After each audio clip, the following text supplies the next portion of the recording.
Donc simplement, à un moment donné, vous vous faites prendre par la police. Oui.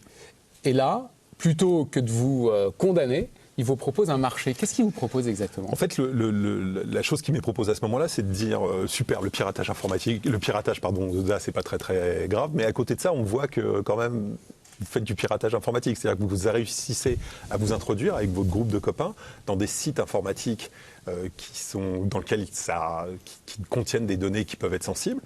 Avancez et pourquoi pas, plutôt que de vous emmerder, essayons de constituer un groupe de jeunes personnes qui vont nous aider à connaître mieux cet écosystème et à avancer. Qui va nous aider? C'est qui le nous? La direction, la DST à l'époque. Ah oui, donc l'espionnage français. Ouais. Les services. Qui à l'époque n'ont rien sur ces systèmes de piratage informatique. Ils n'ont rien, ils commencent, ils débutent.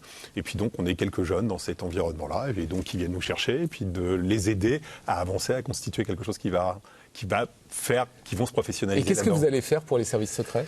On va juste leur dire, nous, ce groupe de copains, qu'est-ce qu'on trouve, qu'est-ce que l'on voit, de les tenir au courant. Et qu'est-ce que vous avez vu et qu'est-ce que vous avez trouvé pour eux? Et donc la partie où parfois on se fait attraper, y compris par la presse, et on se retrouve, dans le cas présent, je me retrouve dans la presse pour avoir piraté les téléphones portables.